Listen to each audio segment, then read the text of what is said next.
Hello, fight fans, and welcome back to Sunday Night Fights. This is season number 4, episode number 4. You know what 4 is? That's the fist, the Faust, Panzer Faust. We might see some today later on.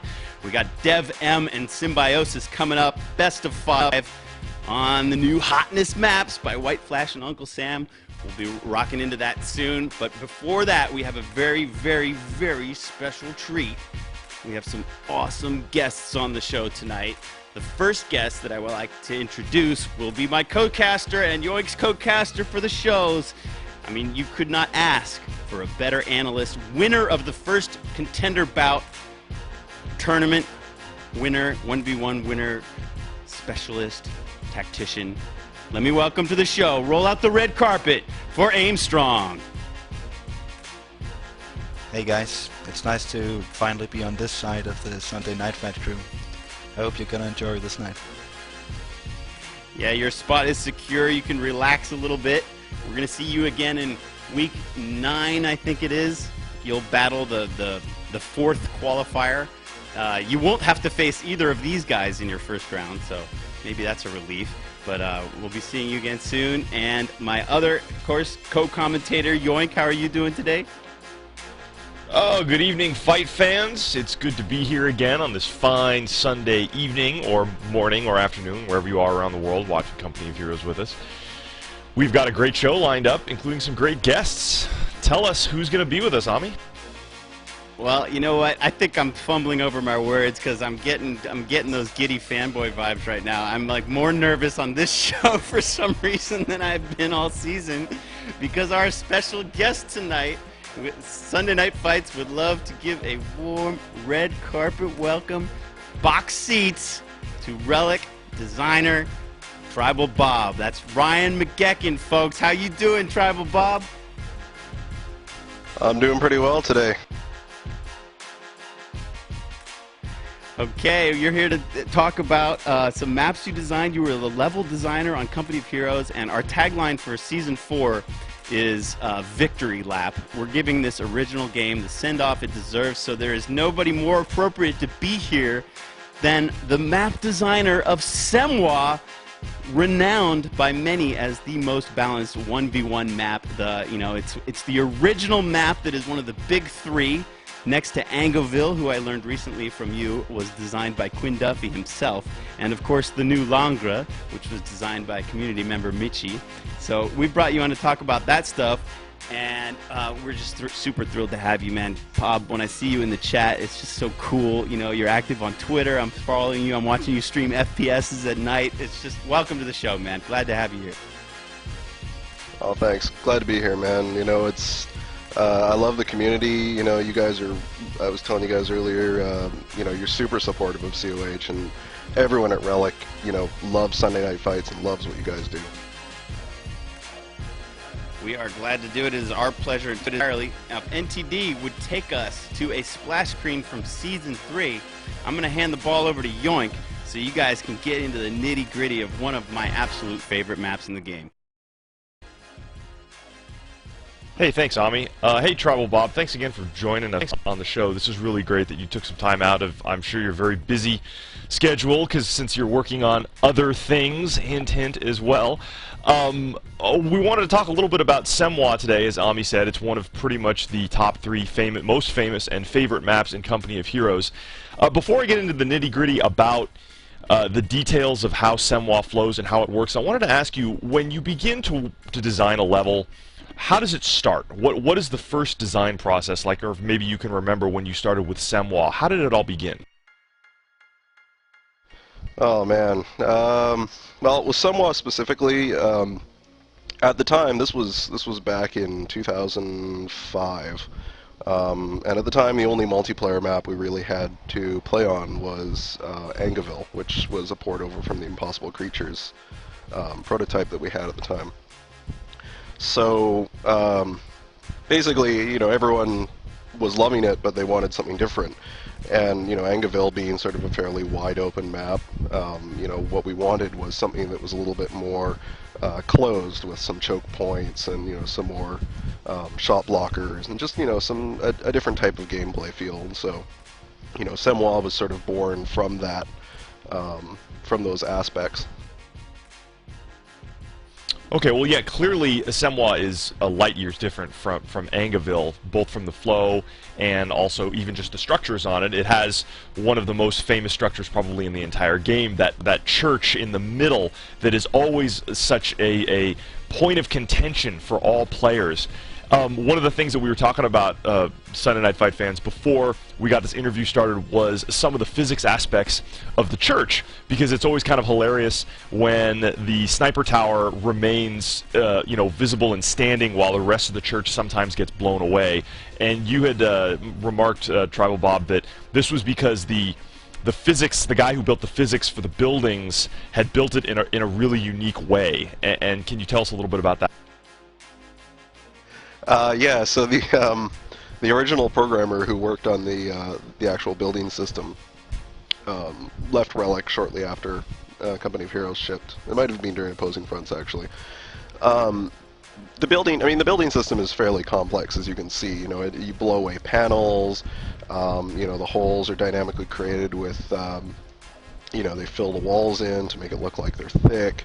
And all these sorts of really, complex systems that are working together. And we had a hell of a time trying to figure out how it worked in order to create new buildings for the Opposing Front system and, later on for CUH2. That's, the destructible buildings was something that I think that a lot of fans had never really seen before in an RTS, executed so beautifully as it does in Company of Heroes. It's certainly one of the things that drew me to the game, is just the gorgeous nature of the way the game plays out as you basically destroy parts of 1940s Europe. This particular map, was it designed after, was it modeled? Did you use any pictures of real places, or was this just kind of something that tactically, when you put the map together, you just used, you wanted to have like a river going through the south part and a church in the center? Was there any sort of historical reference that you used when you built it? No, I think most of it was just born from imagination. I pictured that I wanted a water feature, because, again, Angeville didn't have one, and so that would be something different, and it would let us test out our water at the time. I also sort of wanted, I kind of had this idea in my mind of this little sort of, quiet kind of farming village surrounded around the area by, fields and crops and things like that, to sort of create this feeling of you've got, if you go around the outsides, you've got wide open fields of fire, lots of open fields, things that you can just, easily get sniped and flanked in. And then, to contrast that, in the center, you've got the nice enclosed town with lots of shop blockers and lots of garrisonable structures and, a much different feeling. So you kind of get two gameplay elements on one map.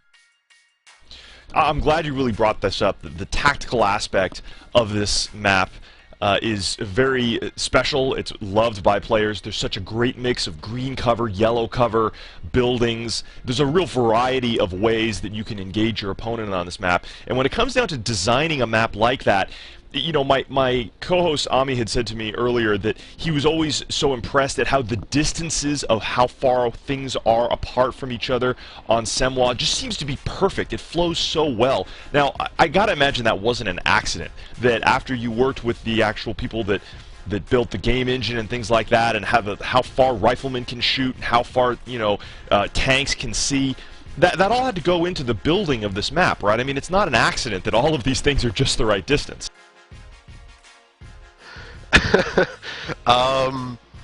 Sure. Yeah, let's say that. Yeah.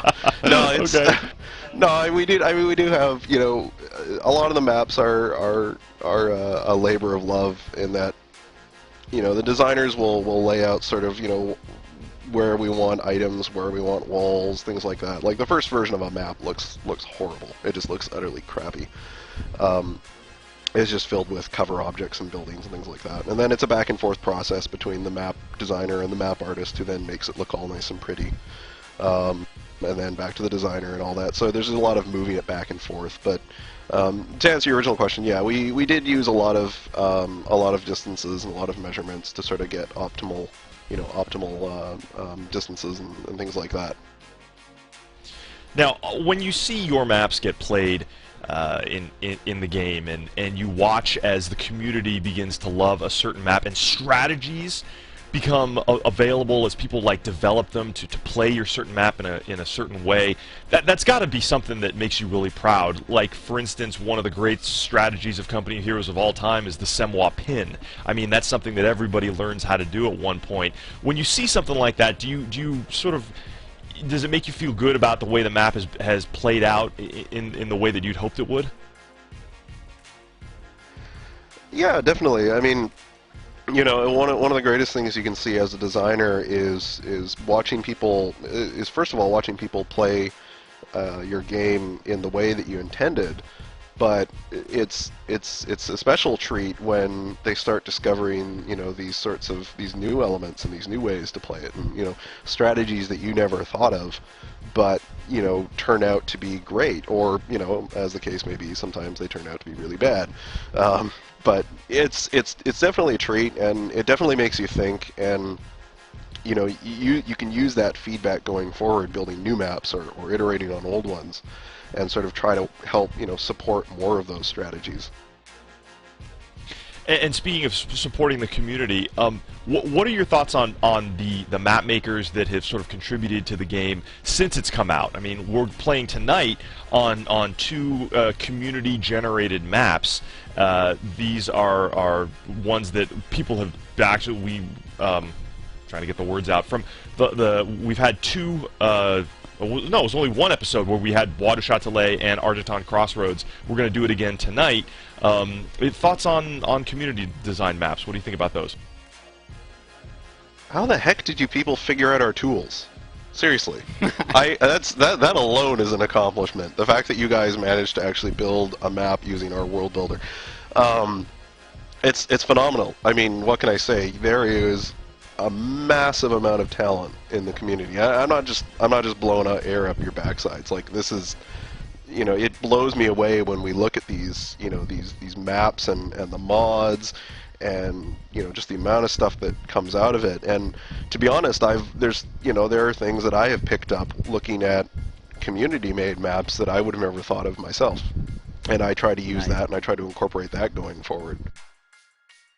Nice. I have to give you a little bit of props here. Sorry, Yoink. I think a lot of people obviously realized that, Ryan McGecken's War, that was your map. And now we know that Semwa, one of our absolute all-time favorites, is your map. You also designed Point du Hoc and a whole string of other maps, including, I think every COH player's absolute favorite map, the Shelf. Oh, no. Oh God, I'm so sorry. I am so very sorry about the Shelf. I swear I did not know. No, we're just trolling you, Matt. Point du Hoc. Quick change of topic. Whoa, didn't go there. Went there. Point du Hoc is one of my favorite 2v2. I know. Here goes the chat. The Shelf. A lot of people love the Shelf, man. That's an incredibly popular map. So if you measured it technically speaking, it's the most popular map. There you go, right? If I could actually just quickly intervene and defend myself, the Shelf was primarily built to be a comp stomp map. It was meant to be for there's a section of the community who just love playing comp stomps. Comp stomp maps are usually very choky maps, therefore the Shelf was designed to be pretty much a comp stomp map. The man has diverse talents. Not only can he make the best balanced 1v1 multiplayer competitive map, but he can also make the best, most favored, most loved by millions, comp stomp map. That's pretty impressive. Bob, it was really excellent to have you on tonight. I'm so glad that Relic has been so vocal lately, and your community manager, Bobby, following the two of you guys, the two Bobs on Twitter has been fantastic, and it's just been an honor to have you on the show, man. I think our fans might be eager to see some death and destruction, though. Oh, definitely. I mean, that's what I came here for. All right.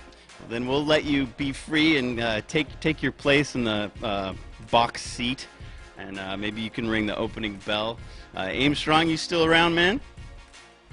Of course. So thank you very much, Tribalbob. I think, Aimstrong, didn't you mention before that Semwa is the most balanced 1v1 map in your opinion? Definitely, and I think that's the reason why in the first qualifier tourney we saw in this season that all my games were played on Symbiosis that day. Right, that's like very probable to be the last map to get vetoed in the veto list. So anyway, Tribalbob, any last shout outs or anything? Yeah, no, shout out to the Relic people who watch Sunday Night Fights. I will not name them because I don't want to oust them, but they are among you.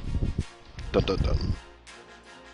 All right, man. Well, we appreciate that too. Just the idea of anybody hanging out, checking out our show, just fills us with, pride and joy, and that's what it's all about, man. That's what we do it for. We like to entertain, show off all of this talent that goes into these things, and of course, the best players that COH has to offer.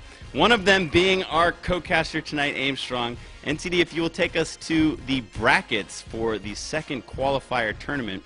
With Aimstrong out of the way, not able to participate, we had his former opponent, Symbiosis, and probably a kind of also rival in DevM, like streaming through and making it to this contender bout that we're going to focus on tonight. Did you watch Symbi's game against Cepha last week, Aimstrong? Yeah, it was just incredible. I mean, it's one of those 1 in 1,000 games you get if you just play Ultra Match, where it's so close it could have gone either way, to be honest. The moment with the Croc surviving and frying that entire squad of Grenadiers will live in infamy. That was an awesome moment for the game. For me as a caster, I had a blast casting that one. I wonder what they will have in store for us today. There you can see their run to the finals. DevM just swept through everybody, just 2-0'd everyone. Symbi had a bit of a rougher time with that 2-1 victory over Cepha. And here we are going to see how they handle these maps by our map makers. First Argenton Crossroads for the first two, and then Bois du Châtelet for the next two. So if NTD would take us in game, I think we're about to get this ready. Party starting ready. I can't even talk, man. Tribalbob, dude, you just made us all flutter just by being here tonight. We're all nervous. We don't usually mess up this much, but I'm kind of feeling it. Aimstrong, you might have to take over a bit for me here. Don't worry, I'm sure there'll be so much going on that, yeah, we couldn't possibly cover everything. Oh my god, I'm so horrible. I haven't even loaded the replay yet! Yoink. Save me, man. Do I get to yell at Ami for a change? He always yells at me. Yoink hasn't loaded the replay. Yoink not here on time. Yoink doesn't do the mic check. Yoink can't remember what to say. And then I can actually... What's wrong with you, Ami? Get it together, man! Get it together! Oh man, I'm trying to catch up. I'm just fumbling everything, Okay, I'm looking at this beautiful load-in screen, though, that has the Tiger Ace from the original Company of Heroes campaign dashed across the front. If you haven't played Argenton Crossroads yet, definitely get it and, start a custom match with somebody who you're even with and bash each other's brains in. This is a very fun to play map. Aimstrong, I'm now paused at 5 seconds. Who would you like to follow? I'll follow former clan member DevM. Okay, you will follow DevM, then I will follow All-Stars Perseus. Hopefully, let's see, NTD's got his scoreboard up. He's got the Fog of War off. He's ready to go. I'm ready to go. Aimstrong's ready to go. Let's count this thing in. Why wait? Here we go, fans. Season 4, Episode 4, The Fist. That's what I'm calling it. And I got to make a fist when I say it. You can imagine me right now in my funny hat making a fist. Ready to get this thing going. I am paused at 5 seconds, and I am going to unpause in 5, 4, 3, 2, 1, unpause. 6, 7, 8, 9, 10. All right, and here we go. It's another sunny day on Argenton. So it looks like we're having a 2-engineer start here from DevM, and I'm yet to see what's coming out of the barracks. What about you, Ami? Speaking of start, yeah, it's pretty standard, two pios, 2 engineers, pretty standard stuff here. You seemed to have changed your mind about how you wanted to play openings, and you seem to revert in your Contender Bout games to a very traditional, sort of old school, like really standard builds. Can you talk to us a little bit about that? Yeah, it's my good old strategy that I remember almost a year ago when I faced Siberian Platoon. He beat me with it, and we had sometimes he won when we played and sometimes I won, and I thought that I needed to change something up. But then when I realized he wasn't coming for for this season of Sunday Night Fights, then I thought I might as well bring it back out of the closet and see if anyone else could beat it. Right on. Hell yeah. Now, so you were doing exactly this 2 weeks ago on Argenton, and you've got a lot of experience on Argenton. You won the SNF custom map tournament that we ran almost a year ago now. So this was not a new map to you. You were familiar with it, but how did it feel loading into Contender Bout #1? I must admit that Symbiosis has been on quite the streak before that, so of course I was a little anxious, but that quickly changed, I must say, with how the games progressed, at least game 2. And I'm seeing it right now, we're getting a Jeep coming out of the barracks, which is one thing that I really like about Symbiosis, that he doesn't like Jeeps, and I know that's one thing that DevM is really infamous for using, because he has some of the best Jeep micro in the world. Yeah, and here you can see his Jeep bike action going on. This is DevM's Jeep now behind that MG, just snuck right in there, and Symbi's bike is going to have to go and try to get in it. And what an early engagement. These guys are just like all-inning on the early engagement. The Jeep gets the MG to retreat, but he's got a damaged engine, and he might go down here. Can DevM pull a miraculous save? Now the bike, oh, out of control. Now the bike's out of control. Simultaneous scout vehicles exploding, their men being chucked across the fields of Argenton. Hell of an opening, man. They're starting with fireworks. This is quite different from when I played Symbiosis. This is action pounding from the very first minutes. Yeah, I think DevM just forces that, doesn't he? I mean, is there any player that's more aggressive in the early game than he is? I think we saw it when he played Fireball in the last qualification tourney. DevM is all about the early game.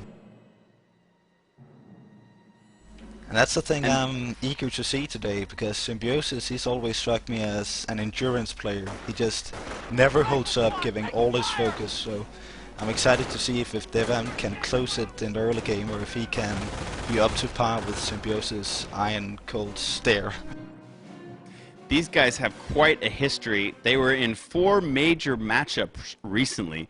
I probably won't get them all right, but the too long didn't read version of it is that DevM won the first 2 of those matchups, and then Symbi won the last 2, basically 5-0ing DevM in their last 5 games that we've played against each other. So DevM is on a 5-game losing streak against Symbiosis, but he seemed to not be fazed by that at all. He came, you know, tooting his mouth. He did it last season against Siberian. He was saying, I'm going to beat this guy. And, you know, who's going to doubt him? He crushed Siberian in that title fight in Season 3.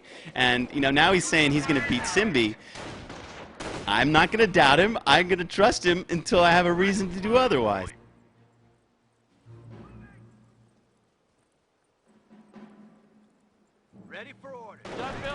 Right now it seems like he's positioning himself for a flank at the graveyard to flank the MG covering it, but he doesn't seem to have enough men in position to pull it off right now. Look at this front line. This is something we actually rarely see on Argenton. This early in the game, 5 minutes now, we are divided straight across the middle, east to west. And that's actually uncommon for this early in the game on this map.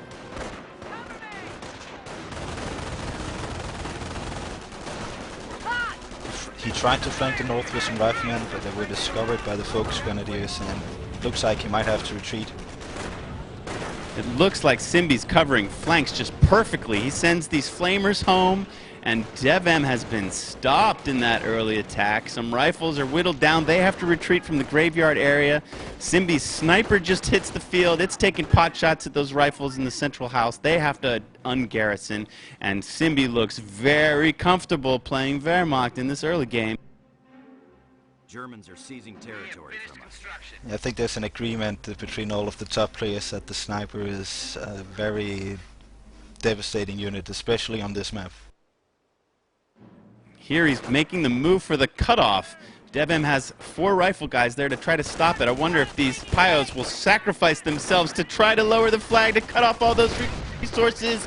Very nice mine stopping the Volks coming in. They do indeed succeed. He is now cut off from the right from those 3 resource points, and those Pyos miraculously live to tell the tale.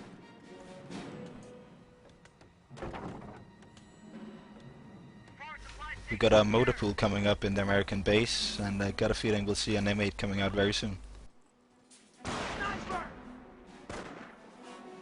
Does Symbiosis have any kind of tier 2 tech up and running yet? Not as of yet. In fact, I must admit I don't even know if he has tech to tier 2 yet. Looks like DevM might be going for a sort of early out-teching. We do see some mines there. A lot of mines. There are, you know, mines win games. Look at this. There's American mines in the center. There's Wehrmacht mines that those rifles just missed by that little chapel as they flank this MG, which gets healed and then retreated. And we see a bike rebuilt from Symbiosis. Interesting, and he is now putting up his Kriegs barracks. When you go quick motor pool as DevM is going, how do you know whether you've done enough damage with the M8? Like, don't you have to do a certain amount of damage, or you're just way behind as Americans? I think at this level the M8 is not about dealing damage, but it's about keeping Wehrmacht in the tier 2 phase, not getting the Pumas out. So you Wow, just that's gotta, interesting. and you saw it, you've seen it with Siberian. You just gotta keep that Booker alive, and he can be the biggest pain in the ass for the Wehrmacht for the whole game. So, that's interesting because, you know, like there's no greater mistake, right, than rushing an M8 in and losing it. That's something I remember from your games last week. You were playing on Bois de Châtelet, and it looked like Symbi was leading heavily as Americans against you, but you were able to get this amazing pack shot like through the hedgerow and take out his early M8, and it seemed like you were completely comfortable from then on in. Yeah, if the armored car goes down, then the US player is behind. And actually, we're not seeing an M8, we're seeing a T-17 coming out of the motor pool. That's surprising. Oh, hello. Surprise, surprise. SNF welcomes the T-17 armored car to the show. I actually just So, received a message. The T-17 was by mistake, according to DevM. But now let's see if Oh it my can live goodness, up to you're its kidding name. me, really? So he had his units set up in a way that he didn't expect. Oh my god. I remember when it was first introduced, it shot way too fast and way too precise, and you could literally just spam them, like have 10 of them and they could take on Panzer IVs. Well, I like how DevM's moving in with the T-17 and these 2 squads of rifles. They're very strong, and some minesweepers even detect that mine by the +5 fuel. So the T-17 knows about that one, but he doesn't know about the one that's behind the chapel. And let's just see, what's he going to do? Is he going to try to remove that mine? Oh man, DevM, careful, as the mine recloaks right in front of the T-17. Now he's moving towards that other mine. Oh, look at him skip around in there. Careful. Look at DevM, going to break some wire. Oh, he's walking the razor's edge here. It looks like he's waiting to see if Symbiosis even built a pack, which he hasn't right now. No, it is just now starting to build. Gonna be a little bit before he gets on the field. Rifles have controlled the chapel, and they are decapping the fuel up on the left-hand side, and this is just even Steven right down the middle, way too close to call at this point. Rifle squad has the objective. I'm wondering if DevM will follow my shoes and build a fearsome MG nest to cover that +10 fuel. And the T-17 just hit a mine, destroyed engine. What was that all about? Did you think of doing that beforehand? Like, did you prepare on these maps? It seemed to me like you had a really set strat for Wehrmacht when you played Bois. It seemed like you really didn't care about the wings. You wanted to focus and control the center, and in the end, that paid off and worked for you. Did you like work on these maps and come up with set strat? It was actually some practice I had with Tommy, where instead of going like focusing on the southwestern side, I tried to focus on the middle and the right side, and it's paid off. But I've got to admit, I haven't played it that much. It seems that most players focus on offensive.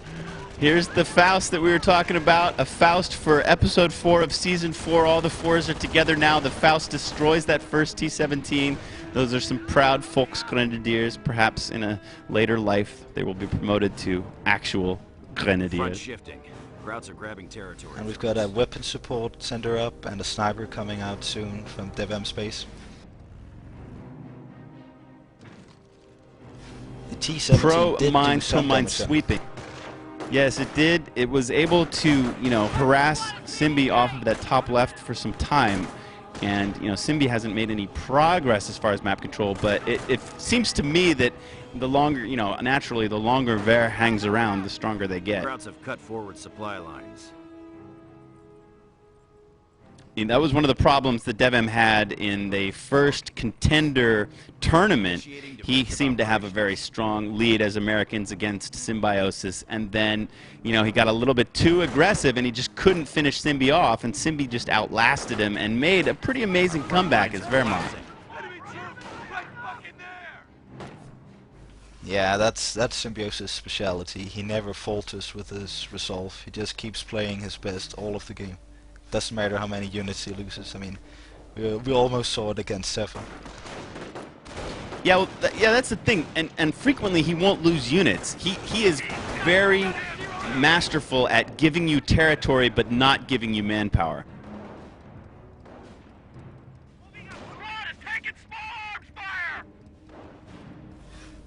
DevM sniper standing in the middle. It looks like he wants to move up soon and take out that MG covering it.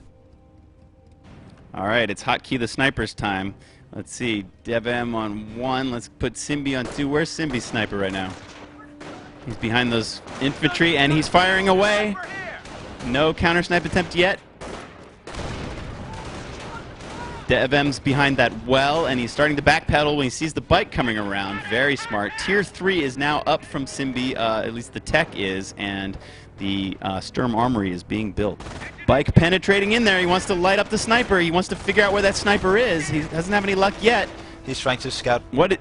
He's scouting the base. Wow. And it may be the last thing he's doing. And because DevM's sniper hasn't fired yet, so Symbi had no way of knowing that there might even be one on the field, but he sensed it. That's excellent game sense. Let's see if he can sneak out of there. The bike doing the real merry-go-round manages to get all the way out before the T-17 comes up and finishes him off. They're so good with their sniper. Symbi keeping his well behind his infantry. They stop the flanks from rushing in. Sorry, the flamers. And that bike is just parking, keeping an eye out on the T-17. Wow, how did the Volks light up those mines over there? Oh no, the mines go off and give the T-17 a destroyed engine. We might see another fantastic Faust here. It does go in, main gun destroyed. Can they finish the job with small arms fire? I don't know, it's gonna be close.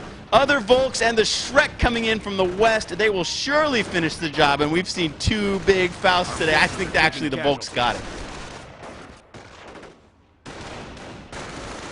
Rear penetration, it can happen. I've once lost a Panther to an MG.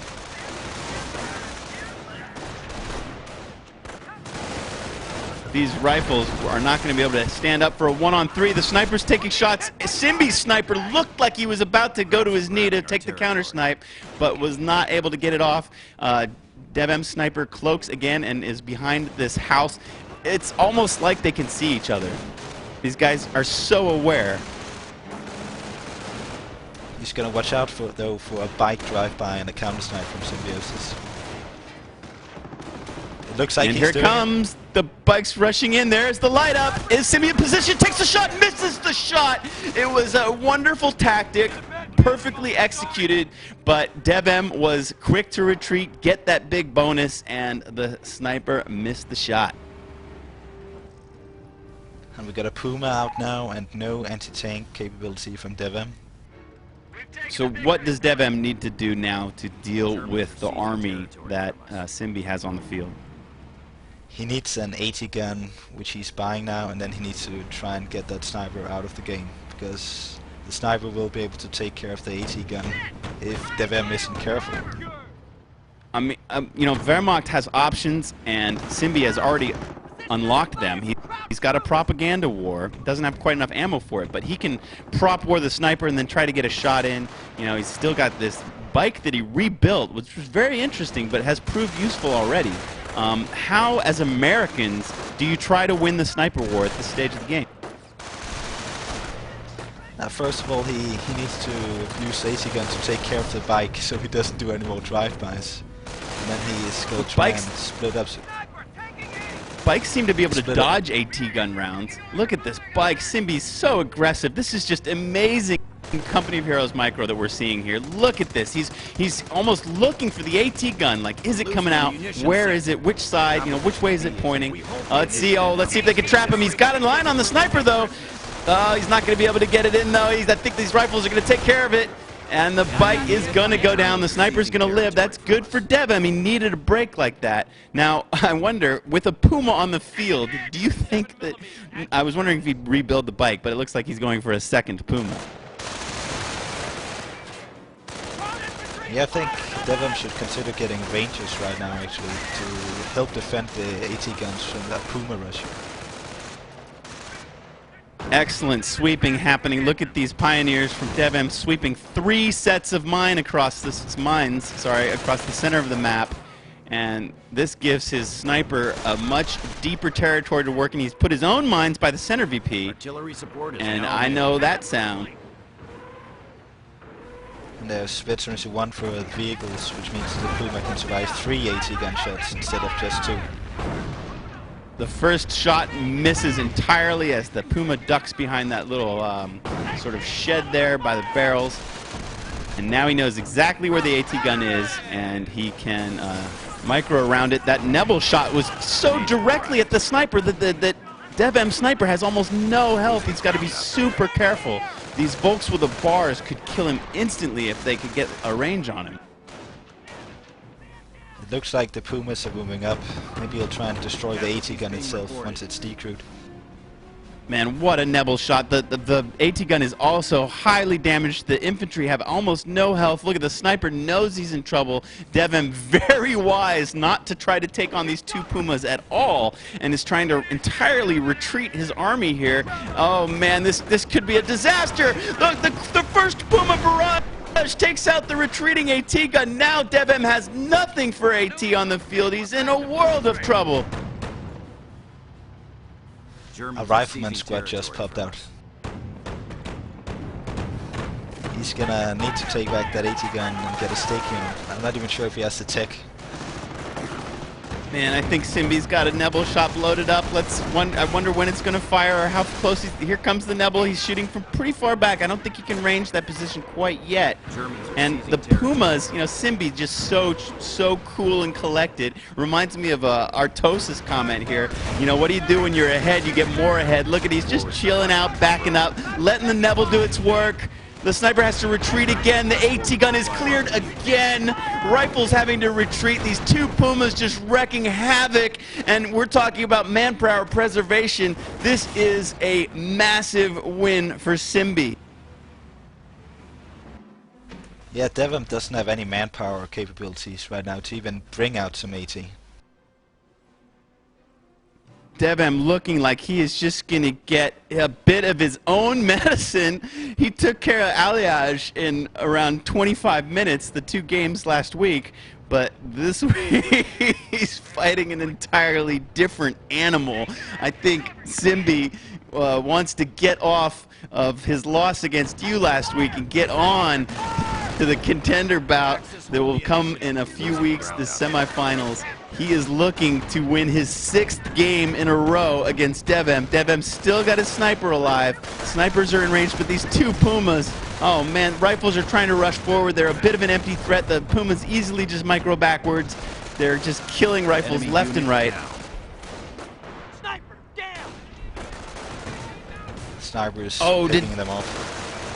DevM sniper was still barely alive.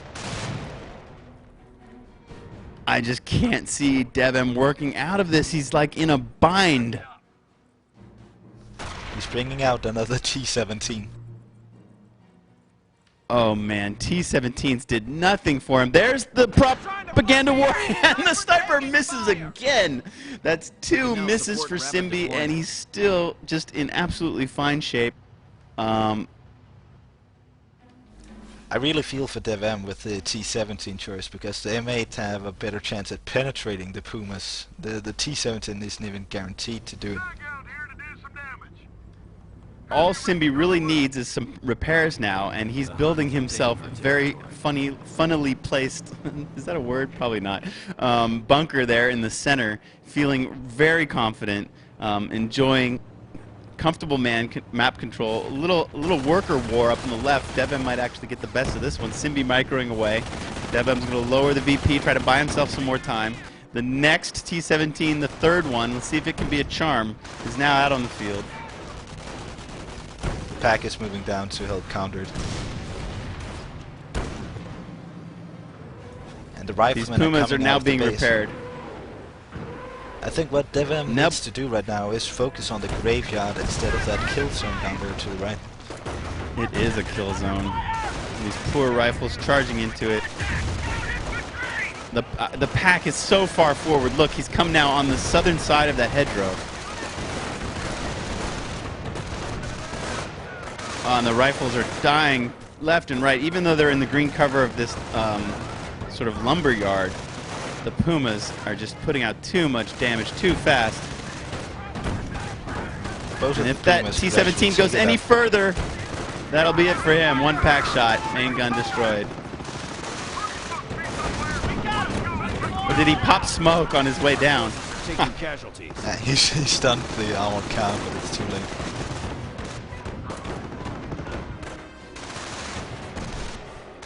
Symbi is building up an overwhelming army. Everything has got a single pip of vet. That's 3 different categories that he has gone to 1 vet on. Oh, leads the rifles into a just painful mine in the center. Allies are down. And one of them gets annihilated by another mine on the way back, and the position of those 2 mines, it really seems that Symbi was thinking, that's the retreat path, this is how I kill squads. It was just, you know, made and delivered.